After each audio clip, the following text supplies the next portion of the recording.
ચારધામ યાત્રામાં અવ્યવસ્થાના કારણે ફસાયા છે ગુજરાતીઓ। યાત્રાળુઓ પૈકી 80% ગુજરાતી અને સૌરાષ્ટ્રના વતી યમનોત્રી જવાના રસ્તે 25 કિલોમીટર સુધી લાંબી કતાર।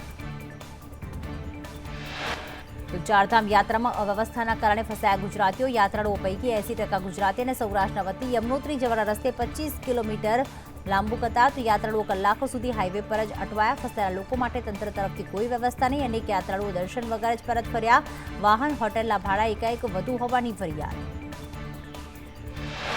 ગરમીમાં નર્મદા નદીના કિનારે સહેલાણીઓ ઉમટ્યા। વડોદરાના દિવેર ગામ પાસે પ્રવાસીઓએ મોજ માણી। નર્મદા નદી સહેલાણીઓ માટે આકર્ષણનું કેન્દ્ર। વેકેશનમાં મોટા ભાગના સ્થળો પર પ્રવાસીઓની ભીડ જોવા મળી રહી છે, ત્યારે ગળતેશ્વરમાં મોટી સંખ્યામાં પ્રવાસીઓ ઉમટ્યા। ગરમીથી બચવા લોકોએ નદીમાં સ્નાન કરી આનંદ માણ્યો। રાજકોટમાં સિટી બસના કર્મીઓ ઉતર્યા હડતાલ પર। કર્મચારીઓને પગાર ન મળતા બસ સેવાને લાગી બ્રેક। સિટી બસના પૈડા થંભી જતા મુસાફરો મુશ્કેલીમાં મુકાયા। એકાએક હડતાલથી આરએમસી તંત્ર પણ દોડતું થયું। ક્રિકેટર શુભમન ગિલે ભોયાણી જૈન તીર્થમાં સેવા પૂજા કરી। દેત્રોજ તાલુકાના ભોયણી જૈન તીર્થનું વિશેષ મહત્વ। શુભમન ગિલ આવ્યાની જાણ થતાં ક્રિકેટ પ્રેમીઓ ઉમટી પડ્યા। સુરતમાં હિન્દુ નેતાની હત્યાના ષડયંત્રમાં મોટો ખુલાસો। આરોપી શહેનાઝ પાસે ભારત અને નેપાળની નાગરિકતા હોવાનો ખુલાસો। કયા પુરાવા સાચા અને ખોટા તે અંગે તપાસ તેજ। આરોપી શહેનાઝ હાલ 12 દિવસના રિમાન્ડ પર। તો વાઘોડિયાના ધારાસભ્યના પૂર્વ પીએ સામે દુષ્કર્મની ફરિયાદ। રાજેશ ગોહિલ સામે મહિલાએ નોંધાવી દુષ્કર્મની ફરિયાદ। મદદ કરવાના બહાને ઘરે જઈ મહિલા પર દુષ્કર્મ આચર્યું। ધર્મેન્દ્રસિંહ વાઘેલાએ 3 મહિના અગાઉ કર્યા હતા દૂર।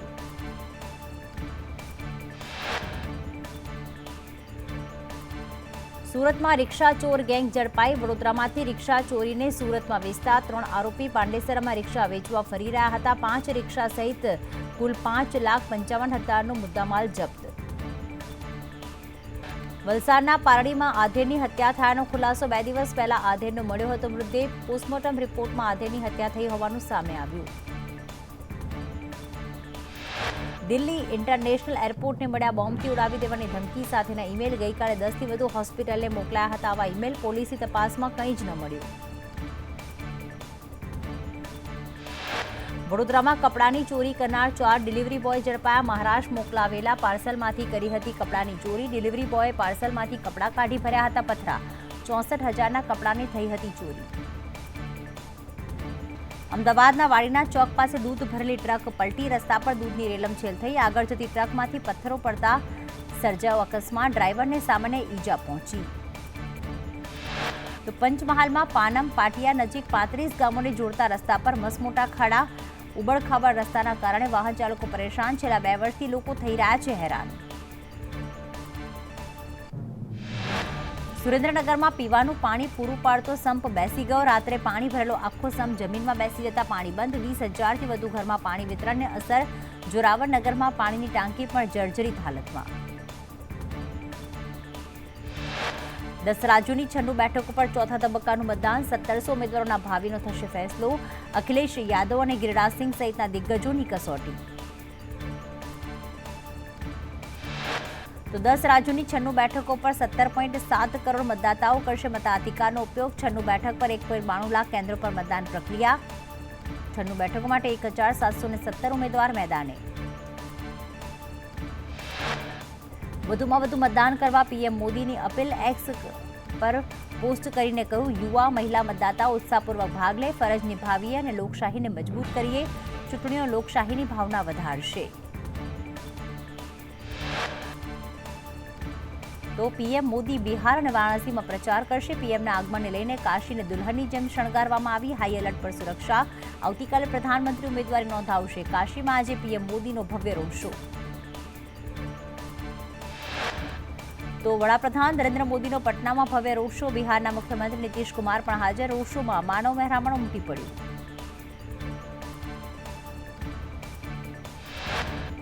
પશ્ચિમ બંગાળના બેરકપુરમાં સભા સંબોધતા પીએમ નરેન્દ્ર મોદીએ કહ્યું, આજે હું બંગાળને 5 ગેરંટી આપી રહ્યો છું। જ્યાં સુધી હું અહીંયા છું ત્યાં સુધી ધર્મના આધારે અનામત આપવામાં આવશે નહીં। જ્યાં સુધી હું અહીં છું ત્યાં સુધી કોઈ એસસી, એસટી અને ઓબીસી અનામતને સમાપ્ત કરી શકશે નહીં।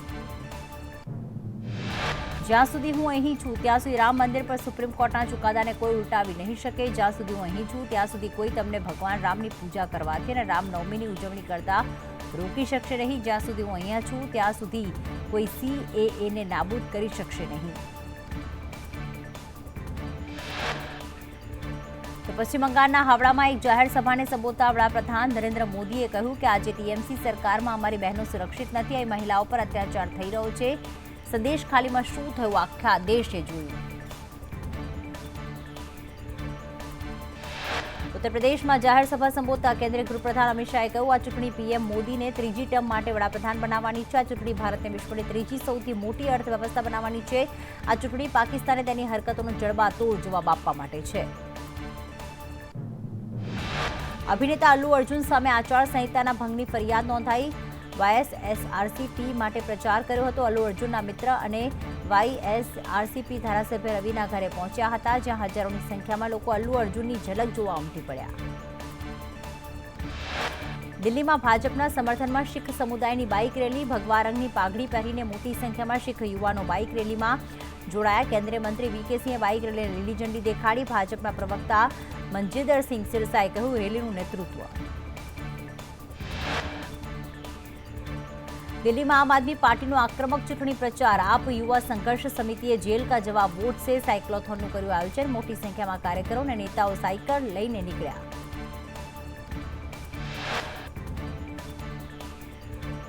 ઈડીએ ઝારખંડના મંત્રી આલમગીરી આલમને સમન્સ જાહેર કર્યો. 14 મે હાજર રહેવા ઈડી દ્વારા નોટિસ ફટકારવામાં આવી.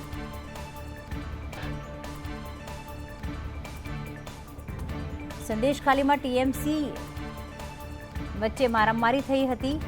આખી જે ઘટના સામે આવી હતી તેમાં આ અથડામણ થવાનું કારણ અકબર. ગરમી વચ્ચે રાજ્યમાં વરસાદની આગાહી. કેટલાક વિસ્તારમાં ગાજવીજ સાથે વરસાદની આગાહી. થંડરસ્ટોર્મ એક્ટિવિટી સાથે વરસાદની આગાહી. બનાસકાંઠા સાબરકાંઠામાં વરસાદની આગાહી. ખેડા પંચમહાલ દાહોદમાં વરસાદની આગાહી. અરવલ્લી મહીસાગર દીવમાં વરસાદની આગાહી. દમણ દાદરાનગર હવેલીમાં પણ વરસાદની આગાહી. અમરેલી ભાવનગર ગીર સોમનાથમાં વરસાદની આગાહી વ્યક્ત કરવામાં આવી.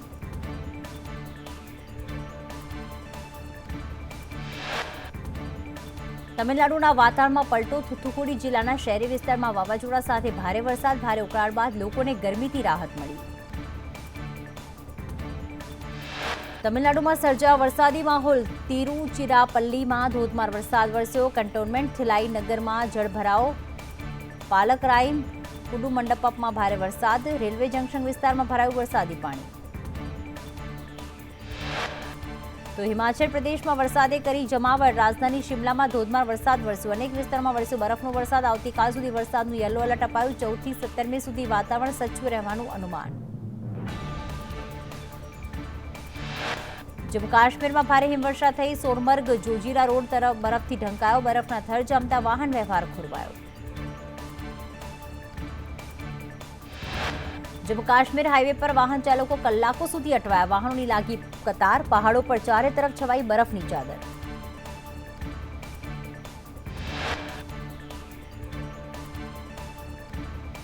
અમરેલી ભાજપમાં લેટર યુદ્ધ. નારણ કાછડિયાએ ભરત સુતરિયા પર ઉઠાવ્યા હતા સવાલ. સુતરિયાને થેન્ક યુ બોલતા ન આવડતું હોય તેવા આક્ષેપ કર્યા હતા. ભરત સુતરિયાએ પત્ર લખીને નારણ કાછડિયાને આપ્યો જવાબ.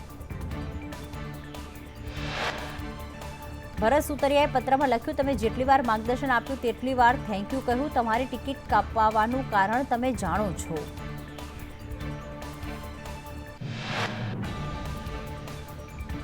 જે સત્ય હકીકત છે તે લોકો સુધી પહોંચાડશો તેવી આશા. ઉમેદવારની પસંદગી પાર્લામેન્ટરી બોર્ડ કરતું હોય છે. તમે પાર્લામેન્ટરી બોર્ડ સમક્ષ સવાલ ઉઠાવી રહ્યા છો. અમદાવાદમાં મુખ્યમંત્રી ભૂપેન્દ્ર પટેલના હસ્તે વિદ્યાભારતી સ્કૂલ ઓફ એક્સલન્સનું ભૂમિપૂજન કરાયું. વિદ્યાભારતીના પદાધિકારીઓ સંઘના પદાધિકારીઓ હાજર રહ્યા. ગોતામાં સ્કૂલ ઓફ એક્સલન્સનું નિર્માણ થઈ રહ્યું છે. તો પંચમહાલથી નીટ કાંડ મામલે મોટા સમાચાર. પોલીસે 2 મુખ્ય આરોપીને ઝડપ્યા. તુષાર ભટ્ટ અને આરિફ વોરાને પોલીસે પકડ્યા. નીટ કાંડ મામલે થઈ શકે છે મોટા ખુલાસા. અને મોટા માથાઓના નામ પણ આવી શકે છે. પંચમહાલમાં નીટ કાંડમાં કોઈ ગેરરીતિ ન થઈ હોવાનો દીક્ષિત પટેલે દાવો કર્યો. તેમણે વધુમાં કહ્યું કે ગેરરીતિ કરાવવા પ્રેશર કરાયું હતું. તુષાર ભટ્ટ સાથે કેટલાક વાલીઓની સુનાવણી. અશોક પટેલ સંતાન માટે ગેરરીતિ કરાવવા આવ્યા હતા. અશોક પટેલે તપાસ કરવા ઉગ્ર માંગ કરી. તો કડીમાં ફેમિલી ફન પાર્કના બાઉન્સર્સની દાદાગીરી. પરિવાર અને ફેમિલી ફન પાર્કના બાઉન્સર્સ વચ્ચે ઝઘડો થયો.